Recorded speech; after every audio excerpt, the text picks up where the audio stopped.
All right, so to bring my topics to a close here, we are closing it out with a compare and contrast with police corruption types. We've been talking about police corruption literally the whole night, and pretty much. yeah, and we need to touch on the possibility of police corruption in the Idaho4. So, you know, open conversation when it comes to it. Just some of the highlights when I was looking into this is, you know, there are multiple different papers, right? So it seems like it's been focused on by like the educational system, unfortunately, not by the Justice Department or the government in any way, which is a shame because I looked everywhere for a national statistic around police corruption. And the only statistic that I've been able to find says it's 0.02. I don't think so. No, I don't believe that. I don't think so. There's no that way. Would be 2 officers for every, what, 100,000, right? I have no idea. I think. Or maybe it's 10,000. Yeah, 2 officers for every 10,000 that are corrupt. Not true. I think that there is a major flaw in that statistic, right? Because your media matters. What corruption statistic are they using? If they're using how many officers have been arrested, that would throw the whole thing off. Oh, then I believe yeah. that 0.02 percentage. Yeah.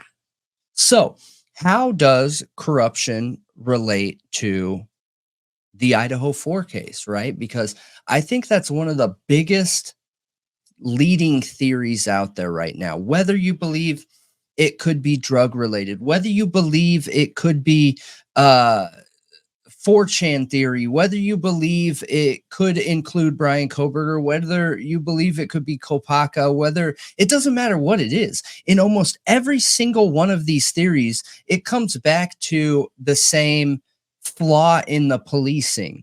And there's a couple reasons to that. One of them being the body cam footage of the police officers before the crime. We see multiple weird things and issues happening here. Then on the night of the crime, we have the Banfield footage where you have plainclothes officers in a plain car that doesn't, an unmarked police car, if it is a police car, because they're holding radios, not the CBs, and don't look like cops, have no idea who they are, and they're trying to make kids stop and then aggressively, verbally coming at them sideways because they didn't stop for some random person with a flashlight.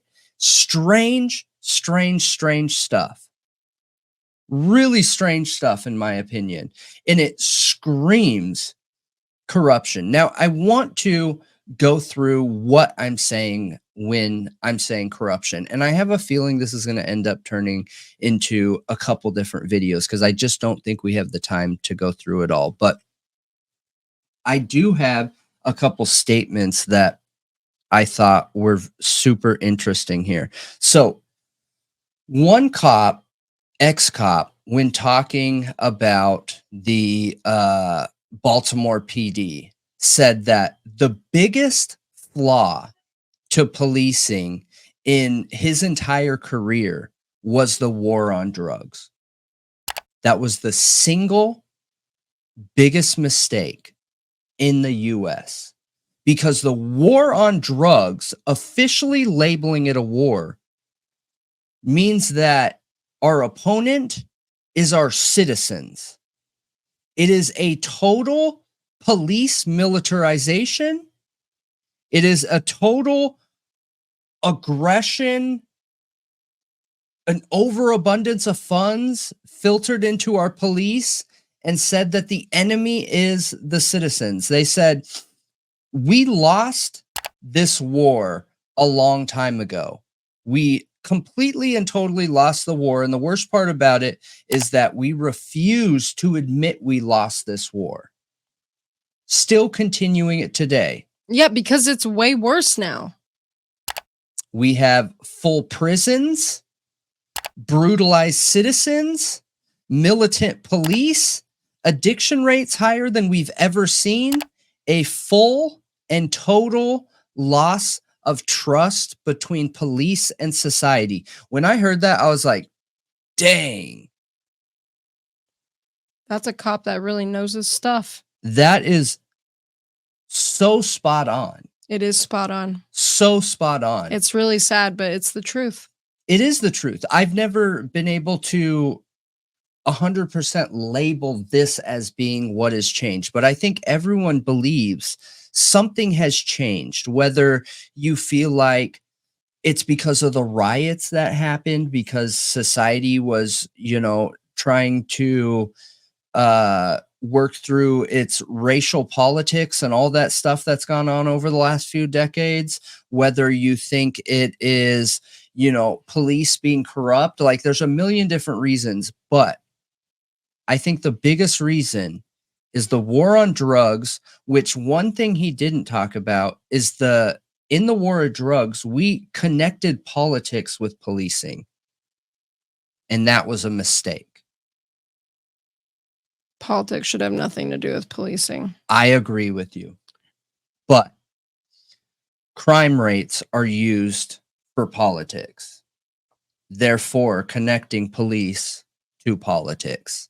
And that is awful. That is scary. How is increasing? That is dangerous. I just don't know how increasing arrests means a good thing. That means you have more crime. So why does that make you better?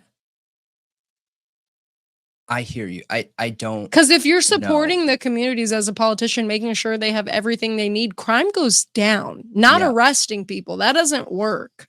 I know. Arresting drug addicts doesn't work. I know. Yep. And now all of our prisons are full of non-violent criminals who are not out there making money for society. They're making the people who own the prisons pockets fat. They are now have trauma from the arrest from inside the prison. They have all these issues right now. What's interesting is as I'm doing this research, I'm sitting here thinking, dude, this sounds like Moscow PD. You have a police department that is inherently tied into the local politics. The local politics is the school and the school's student numbers and student rates, trying to make a once-in-a-lifetime deal with the University of Phoenix or Phoenix University or whatever. And you have the president of the college so intertwined in the area with the police and the local politicians. Like, Green runs that city. Is it even typical in a situation like this to have the president of the university at the press conferences to give a statement? I don't think so. I don't think that was normal either. Never see that in a metro city. I agree. And that makes me feel strange about it. I felt strange the first time I saw it. I was like, wait, why are they having the... But I didn't think that deep into it because I didn't know who Scott Green was yet. Yeah, I agree with you. But who he is, in my opinion, doesn't matter. I know people feel weird about certain things he does. You could put any name and face on that position. The fact that the president of the school was at the press conference, and not just at the press conference, but a speaker, an active part of the press conference, in my opinion, is problematic. There's an issue there. That right there tells me that there's politics already involved in the policing. You have Steve Gonsalves coming out saying, hey, there's politics in this case. They're more concerned with the school than my daughter.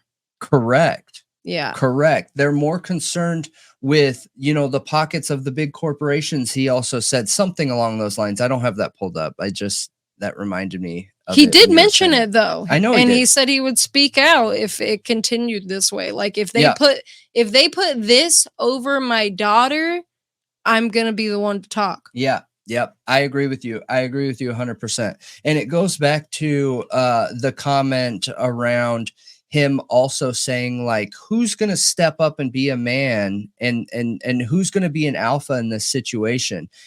From the beginning, Steve has not seemed 100% that it was just Bryan Kohberger. Does he have additional knowledge, and he knows that bringing up that additional knowledge is going to make the police look bad, which, hang with me here, if the police look bad, the city looks bad. The politicians there in the city, local politicians look bad, therefore making the school look bad. If the mistake is bad enough, will it impact the student sign-up rates? Yeah. Yeah. Absolutely. It could. It could. And here's another interesting thing. If the case isn't like all the way solved, technically.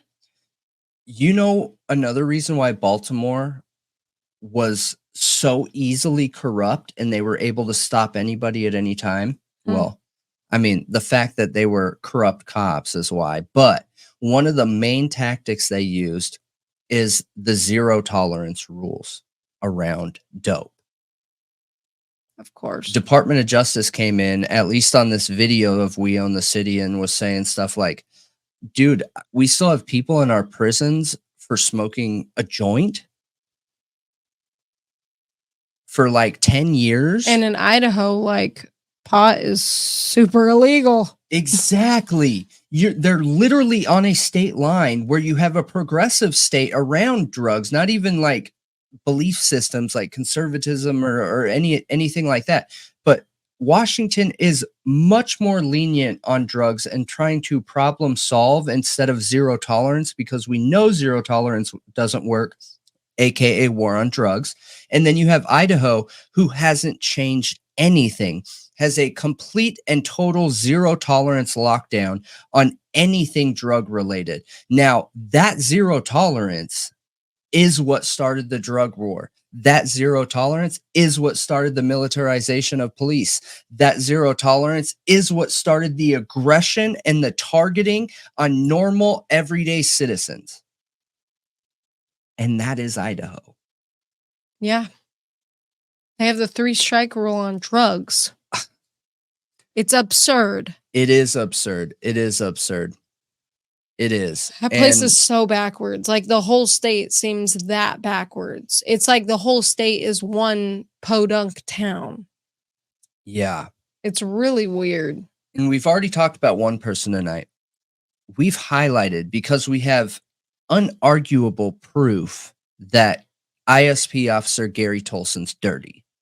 Not just accidental corruption, literally dirty, literally altering timestamps on evidence to make it look like somebody was at the place of a crime when they knew he wasn't. Yeah. They knew for 100% certainty he didn't conduct this crime, but they set him up to take. He had an alibi. He had an alibi and everything. A provable alibi. They had no way of connecting him to the crime. And they convicted him anyways. Now, that same Gary Tolson in the Idaho4 case with Bryan Kohberger as a lead suspect was there during the autopsies, was making key decisions in the investigation and helping move it along. That same Gary Tolson. Now, I have another statement that Gary Tolson was involved in, just for people who haven't watched our Dr. Moore videos. If you haven't, you need to, especially if you're concerned with police corruption in this case. All right. This is directly from the Dr. Moore case. So, in parentheses, we later observe Moore's truck leaving Mellett's house just prior to the shooting. The truck is then seen circling the area where the shooting occurs 2 more times, including driving down the area between the 2 buildings directly outside the window where the shooting occurs, and then stops for several seconds. Dr. Moore's truck then drives north on Main Street from Dr. Drake's office and parks at Dr. Moore's office. After parking, the taillights flash in a manner consistent with Dr. Moore locking his truck with a keyless remote. A human figure is seen walking from the direction of Dr. Moore's office towards Dr. Drake's office. And 1/2 minutes before the shooting occurs. As previously established, the shooting occurs at 7:26 p.m. A human figure is then seen walking and then running back from the area of Dr. Drake's office towards Dr. Moore's office. 1.5 minutes after the shooting, the lights on the back of Dr. Moore's truck again flash in a manner consistent with Dr. Moore unlocking his truck using his keyless entry. His truck is then seen driving back towards Mellett's house. After 5 minutes, Dr. Moore's truck is seen leaving Mellett's house and driving in circuitous route back towards Dr. Moore's house that conspicuously avoids the crime scene. That is an eyewitness, or that is the witness expert testimony of the police officers involved. That's all fake. And they know it's fake because they're the ones who changed the timestamps to make this happen. He wasn't anywhere near there at this time. He was at his friend's house, which is the coroner of the city. Bonner's Ferry, yep. And this guy, this officer, both of these officers were involved in the Idaho4 case. One of them was very, very, very heavily involved and has direct ties to Officer Payne in Moscow PD. Who was lead of the investigation. Correct. For Moscow PD, yep. Lead of the whole thing. So you tell me, is it likely there's police corruption going on here? Is it likely that if there is police corruption, that it will be brought forward? Well, after listening to what we listened to tonight, Jonathan Ellington case where Ann Taylor uncovered the police corruption. That, plus the Rambo case where the police made a mistake, and instead of owning up to a mistake in a very heated encounter where this kid is aimlessly walking with a gun in his hands, like, I think that could have been justified, but instead they lied. A revolver can't kick a casing out. There was no casing laying around the scene. That's not possible. That's a cover-up. And that same Officer Tolson is involved with the Dr. Moore case, who we saw involvement in that, trying to explain that this kid intentionally pulled the trigger at the police officers. And it's also interesting that you hear them say they later found a shell casing in the field. And we also hear that same language in the PCA for Bryan Kohberger. I later found a knife sheath after this crime scene had been walked through multiple times, and not a single person found this knife sheath until randomly Payne's there 4-5 hours later and later finds a knife sheath. Great call out. Great call out. So I want you guys to think of this as I'm talking through this, right? Because part of the reason that I think a lot of people have a hard time going to the possibility of police corruption is because we as a whole want to believe in our cops. We want to, right? Yeah. I think, and not everybody, but most of the general public, for active citizens in our population that are, doing the thing, job, work, kids, whatever, family, we want to believe in our police officers, right?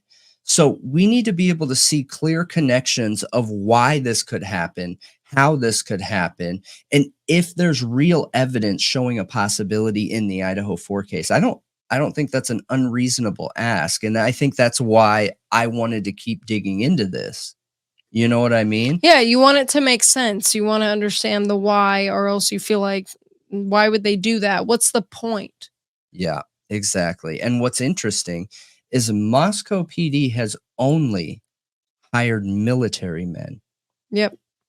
They only exclusively hire ex-military. Military guys. Trauma bonded military guys. You know what's interesting is during the Baltimore case, one of the cops was speaking up and they were like, "Why did you do this?" And he was like, "Look, I'll be honest with you.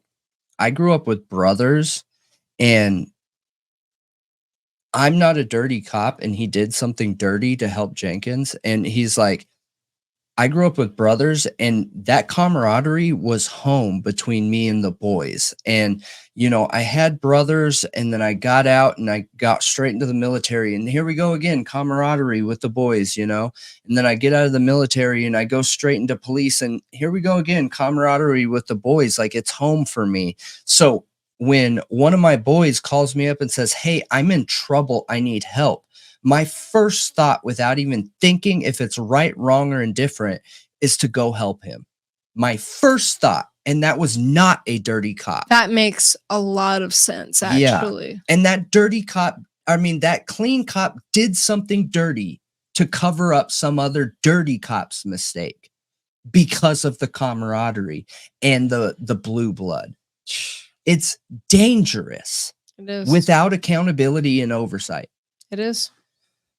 So, corruption types, okay? This is directly from an education paper on police corruption. And this thing's great, man. We're probably going to talk about it again. We just don't have time to go through everything. So I wanted to highlight this specifically because I want a starting point. I want a jumping point where we're looking at the investigators in the Idaho4 case.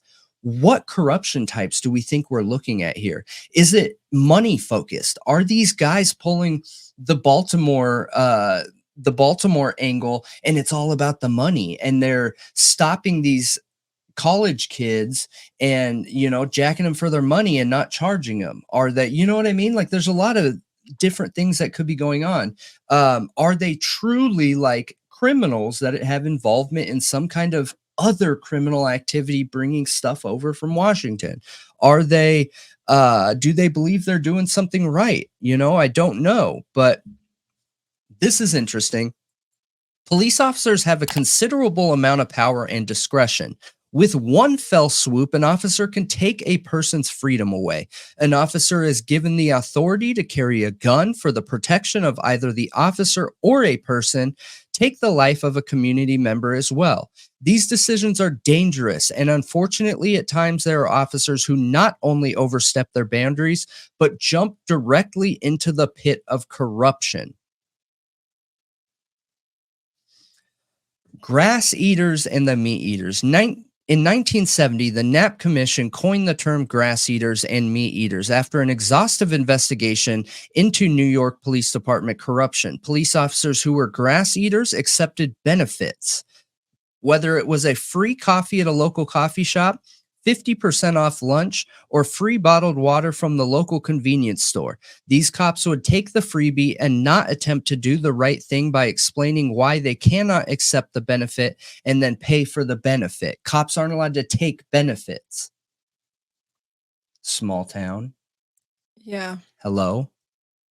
Do you think it fits? By accepting benefits, the officer was in turn agreeing that whoever gave the benefit, i.e. coffee, lunch, etc., was to receive something in return. What if the coffee shop wanted the officer to patrol their shop every morning between the busy hours of 6 and 7 a.m.? Would that be fair to offer coffee shop owners who did not give free coffee to the officer? The meat eaters were officers who expected some tangible item personally from those served in order to do their job, whether it was a money shakedown to ensure a convenience store was not robbed, or the officer felt there was nothing wrong with stealing from a drug dealer during a drug raid. No one would notice a pound of cocaine missing, right? These officers felt entitled and were aggressive in making sure they got what was theirs. That, the meat eaters, that is the Baltimore crew, the gun trace task force that we talked about earlier. That is them. Is there any possibility that this really was a drug house and this was a shakedown? Is something like that even realistic? Or am I just off in outer space here? Dude, that would be freaking insane. That would be insane. That would be. And I know there are people out there who have brought that up, and I'm not suggesting that's what happened, But this is a think tank podcast. We're going to think and talk about everything. Nothing's off limits here. The only thing that's off limits is disrespecting somebody. And we can talk about anything without being disrespectful. So when it comes to this, I know people out there have suggested, look, the cops are at Banfield because they were looking out. Okay, looking out for what? They're the lookouts. Looking out for what? Was that a dope house? Wait a minute. So what if the camera footage, just going down that line of thinking, is that The white police car. I know. Ford Focus, and they are legit looking out and circling the block? I mean, they're going to have an expert. I think that's plausible. Just as plausible as anything else out there. I think they're going to have an expert verify those timestamps. If I was Ann Taylor, I would get a digital expert, a trusted digital expert, somebody that has zero connection to police whatsoever. In fact, go with the tech industry, because a lot of the tech industry hates what has gone on with police officers, but have them check it out. That's what I would do. I'd verify everything. I'd do that in any case, but that's just because it's me. And, you know, I'll trust but verify everything. Yeah. Nothing's off limits. Yeah. So that's interesting. So that is grass eaters and meat eaters. So essentially grass eaters accept local bribes, coffees. They aren't seen as freebies. But then that coffee shop owner asks later, hey, you stop by here all the time and I'm having problems with these guys hanging out around my coffee shop. Do you mind just making us your first stop on your shift? It provides an incentive. Yeah, it does. And it's unacceptable. It seems small, but you guys need to understand that's step one. You don't want to be on any steps when it comes to corruption. Your boss is the law and the people you're serving, right? The meat eaters are just straight out dirty. That's who we saw at, in the Baltimore case. Now, this is what I talk about all the time. I truly think this is how a lot of people work through life, myself included. I'm guilty of it too. Noble cause corruption. This is the most likely corruption. And this is the corruption that I don't think we see on the 0.02%. In the Baltimore videos, okay, there was a spot where Wayne Jenkins did something wrong. He beat up somebody because the guy was mouthing off, all right? Then he submits a report. Then he gets called in by his bosses, and this truly happened too. And the bosses were like, you got a problem. There's an issue here. This guy is saying that you took money and beat him up, whatever, all this stuff. And he's like, I didn't feel like I had any choice, this, that, and the other, whatever. And then the two bosses that are 2 levels above him burst out in laughter, and they're like, dude, we're just messing with you. But we need to show you, we know that you were policing and doing the right thing. We know you had good intentions. You need to make sure your report is written in this way, because in here, it doesn't show that you felt like your life was threatened. To approve excessive force being used, rewrite your report, make sure we know that your life felt threatened, and that's why you had to hit him over the head with that bat, Yeah. That is corruption. Yeah. That is. All 3 of those people that were involved in that case were part of corruption right there, because he should have been held accountable right there. Excessive force, he wrote the truth, and that wasn't justified. Noble cause corruption, right? That's what that would be. They think they're doing the right thing. Yeah. Noble cause corruption is a lot more commonplace than many think. Many officers work 25 years and may never see another cop steal something, like, what's his face? From New York. He was our Thought Riot spotlight. The cop. Oh, Duty Ron. Duty Ron had a long police career and never saw corruption. That could also be because he wasn't corrupt.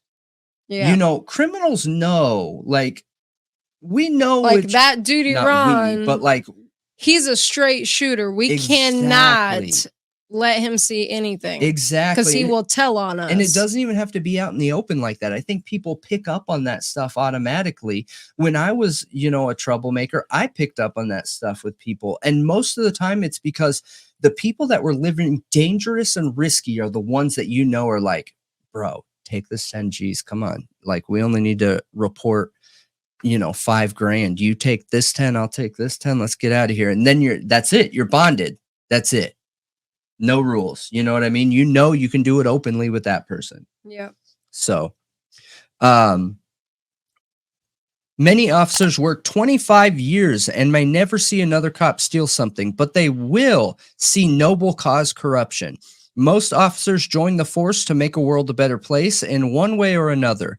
While officers understand they cannot solve everything alone, they do think they can make a difference. The noble cause is the goal that most officers have to make the world a better place and a safer place to live.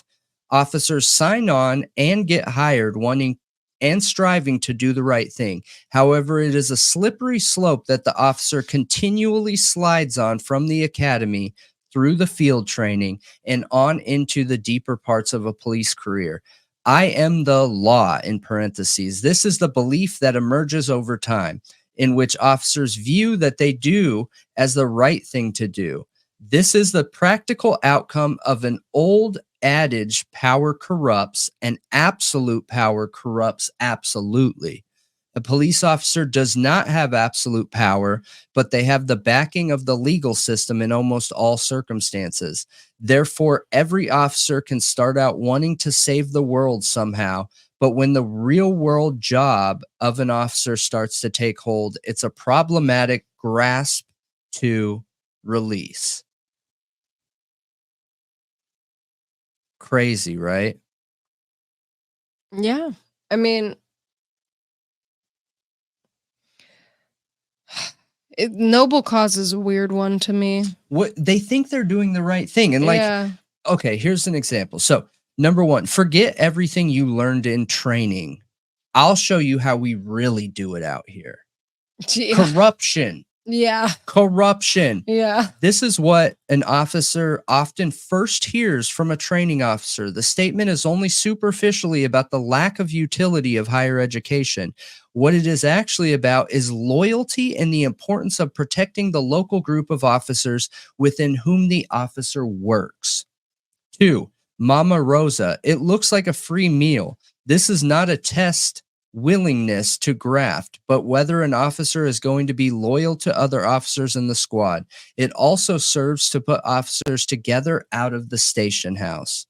Trauma bonded, loyalty built. You know what I mean? Yeah. Loyalty backup. Here, an officer is tested to see if he or she will back up other officers. This is more involved because officers may have to testify, aka give false testimony, dropsy, remove drugs from a suspect during a pat-down, and then discover them in plain sight on the ground.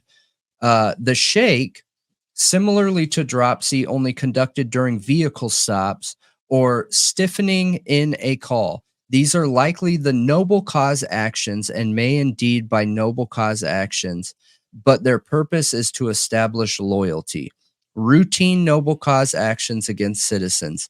Magical pencil skills increase penalties by shifting the crime upwards. Protect fellow officers with fictitious charges.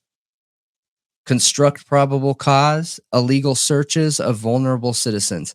So this ultimately ends up evolving into I am the law. Not the badge, not the position. The person is the law. Go back after this and watch the body cam footage where they get the call, the noise complaint call at 1122, and look at that again from this perspective. The aggression, the separation from society that those officers have, the us versus them mentality, the you're going to listen to me because I am the law. This is the belief that emerges over time in which officers view what they do as the right thing to do. So they are the right thing to do. This is the practical outcome of the old adage, power corrupts and absolute power corrupts absolutely. A police officer does not have absolute power, but he or she has the backing of the legal system in almost all circumstances. Behavior can become violent, as with the Rampart crash unit. Therefore, every officer can start out wanting to save the world somehow. But when the real world job of an officer starts to take hold, it is a problematic grasp to release. So, what are some things that you see in the Idaho4 case or with Moscow PD or any of the law enforcement that you think screams a possibility of corruption? Well, I mean, just from the cases that I've seen in the area, like such as Stickergate, is they appear to be egotistical. They appear to be aggressive, like overreaching, overstepping their ability, like their given right as a police officer. Like they're overstepping into, I felt like in Stickergate, those people's rights. Like, I feel like their rights were violated. You should be able to put up stickers calling into question any public official, in my opinion. I don't think there should. Also how they managed them. And the way they managed the arrest, them. Putting them on the sidewalk. They were underage, one of them. Like, it was insane. The fact that they aren't dropping it, the fact that they aren't saying, look, we made a mistake. Church, we might have been overzealous, okay? Because it's important for us to protect our community. Let's figure this out, all right? Yeah. Dude. Yeah. You know what I mean? And the secrecy. There's a lot of secrecy. And I'm glad you said that. I was going to highlight that too. And the later in the PCA, I feel like a lot of that PCA is said so generally so that they can change things if they need to. Oh, yes. And I wanted, yes, exactly. The PCA writing, I think, is one of the biggest things that stands out to me because, you guys, when you look at other PCAs, they are so objective. This one is all subjectivity. Literally, the entire thing is subjective and written in gray area, meaning they're writing it in a way that they're hoping they can't get in trouble and they can always change the narrative if they need to. Yep. It's so absurd. And I think it's a reason why a lot of people feel like there's something going on here. And then it just suddenly gets so specific, like him at the grocery store, where they have all this evidence. It's not even evidence. Yeah, it has really nothing to do with the crime that we know of, but they get super specific about which camera he was on, where he was at. But then around the time of the crime, when they supposedly have him on camera in that area, there's no mention of anything. Like, how did you see the car? You said the car was seen, so how did you see it? Because that's the only real evidence they probably that's what matters. Might have, is the evidence that's not even connected to the crime. Right. And just a theory, right? Think tanking, of course. But we know there were cameras all over the neighborhood. We know there were cameras all over the neighborhood. Yep. We also know that Chief Fry said occupants in the vehicle. Now, I understand people say, well, he was saying occupants just in case there was more than one or there was, but the thing is, he said occupants, okay? So yes, I understand that I'm pointing out wordplay, whatever. However, I think that when you're police and in his position, which is more political, how you say things is very important. So it does make me question. I'm not betting my whole hand on it, but it makes me question. He said occupants, which makes me feel like there was some kind of footage out there that showed more than one person in a car. You know what I mean? Maybe. And the fact that how they treated Kaylee. Yeah. The way that Kaylee was treated. All of them. All of them. Was it it was who came to the door? Xana did come to the door at one time. Xana came to the door. Bethany also came to the door once, and every time they encountered a woman, it is so aggressive, dude. So aggressive, and the opposite of how we see them working with the men in that area, walking up to the fraternity, not asking for a single ID. As the police are walking up, they literally say out loud, anyone who's under 21, get inside. And they don't ask for any IDs. They don't say, hey, who's all the under 21-year-olds? Are you just told to go drinking? inside. Are you drinking? Like we're going to be stopping these guys in Banfield, acting like we care about it, but not here, not at this house. Don't worry about it. But let me walk up to 1122 where we're going to take pictures of women's IDs, only women's IDs with our phone. Yeah. You know what's interesting? You know, with Baltimore, in the decree, because the Department of Justice came in after the Freddie Gray stuff and all this stuff happened, the Department of Justice came in, wrote a legal decree that they had to follow to turn their police department around. They have a specific part in there talking about the fair treatment of men versus women, and the further explanation of what is acceptable and what's considered sexual harassment. Which makes me think there's more problems there, because when you are the law, you can't do anything wrong. You are the law.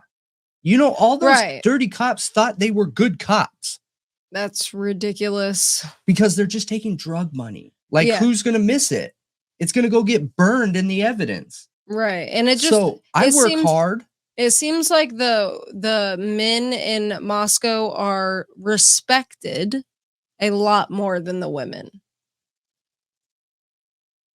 by the police. The whole situation just feels problematic to me. And the thing is, too, I don't want to come at this subjectively, like I'm just talking trash. The whole point of this is to create change. The whole point of this is to highlight problems. The whole point of this is to look for areas that need to be improved in, and then take these out, talk them out, figure them out, so that we can create that change and start moving in a more positive direction. Yeah. In order to do that, we have to look at and or highlight some of these issues that we're possibly seeing. So, you know, any input that you guys have would be much appreciated. We'll dig into this more. Probably next week, I'll cover the next one, digging into it, and maybe we can look into actual backgrounds of some of these people. What's interesting is somebody scrubbed the internet for Tolson. You literally can't find anything on it. You can't find things he's done good. You can't find nothing except for specific court documents like the one that I talked about earlier. So, but let me know what you guys think. Let me know about this compare and contrast with some of the situations we're seeing Moscow PD act in and ISP in local areas versus proven statistics around police corruption. One thing I forgot to add too, is there was one study that I found, only one, because you can't find statistics on police corruption. And they compared metro police departments in 7 major cities. So they had a good pool, and they came up with 7 to 10% corruption rates. 7 to 10% of police officers in those metro cities are corrupt. Interesting. And remember, corruption isn't criminal. It's not what you think every time. Noble cause corruption. These guys think they're doing the right thing and helping society. But just a little gray area. Right. Leave a little gray area in those comments. Let us know.